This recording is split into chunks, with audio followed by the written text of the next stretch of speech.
I duffed that one. It's all right.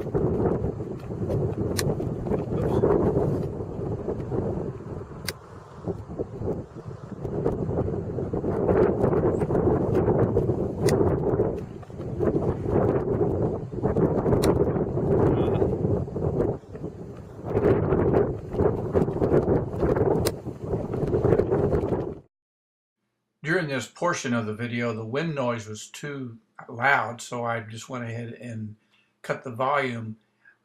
Here I was talking about how you had a tendency to do a little bit of reverse weight shift with your chipping technique, and that we wanted to change that a little bit. And you did make the change, and it made a big improvement. Here I'm demonstrating the move I want you to make, where you stay on that left side and let your right knee and right hip move towards the target. You'll see a lot of pros set up with their feet a little bit closer together for these shots. It's kind of have a very stable and still body. Just try to. There you go.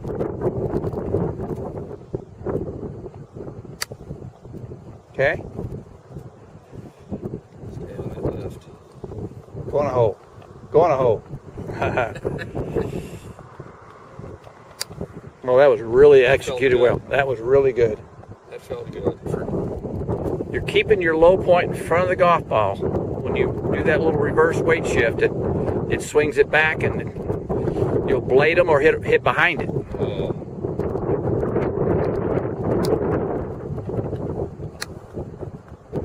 Good. Very nice. Again, the wind noise was a little bit too much, so I've cut the volume off. This is where I'm demonstrating the hinge and hold, where this is when you have the more lofted club. You want a little bit of a hinge. Now, you don't want to be flippy and throw that right hand under and throw it, but you want to hinge it in the backswing and then hold it in the downswing. Now, here I'm talking about how you swing the club. You want to swing the club with your chest. You want to swing the chest towards the target. You don't keep your chest still and just throw your hands and arms in front of it, but everything moves as a connected piece. Not too bad. Yes. Very good.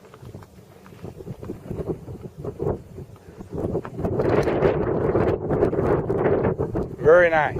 It's possible that the lob wedge will be the right club for this distance. Okay. That way you can swing a little harder to make sure you get over the fringe and onto the green, but it be higher so it doesn't closer.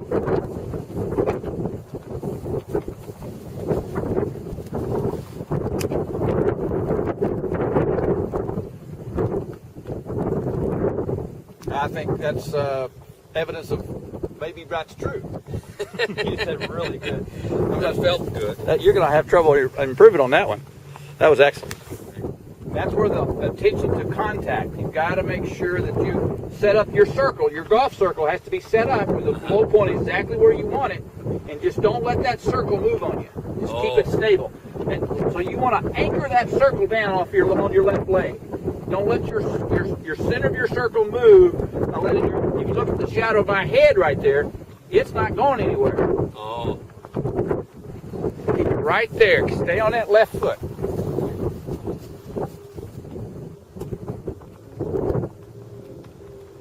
Stay on that left side. Exaggerated almost. Good. Don't rock. I guess I probably have that tendency to rock. I think that's what does. Be very still. Would that translate into my other swings too, probably? He says that will. Here we're going to look at your chipping technique. On the left is before we started talking about some of the fundamentals, and on the right is after we had made some adjustments. On the left, your stance was a little bit wider, and we narrowed that a little bit. And by narrowing it, it allowed you to set up a little bit more weight on the left side. You can see how both legs are angled and tilted towards the target. So that's very good.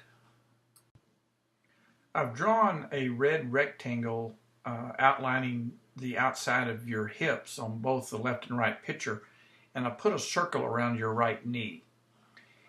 And I'm going to move the swing of your chipping motion before we made adjustments, and you can see how your right knee and your lower body basically does not move much. And you'll also see that when you finish the swing, your left hip has actually moved in more to the back foot. It was on the red line, and now it is, it's a little bit hard to see that color. Let me get a different color. It moved backwards a little bit. Your right hip never moved off the line, but you've actually spun your hips backwards a little bit, keeping your back leg pretty much locked. Your back foot is still very flat as you hit through the shot. Now as we watch the new swing where you worked on staying on your left side more, coming through more, you can see now where your right hip has moved towards the target. It's now here. Change that color. You've got that right hip moving forward towards the target, and your right knee is right here. So your right knee is moved toward the target. In fact, your knees are much closer together now. Very little space between the knees. Here you're still have a large gap between your knees. And here your right hip stayed on the back of the red line, and here it moved forward. Much better position. Much better position. You can also kind of see how your spine angle here was somewhat straight and tall, and this one has a little bit more tilt as you push your belly button forward, your belt buckle forward. That's a much better action there.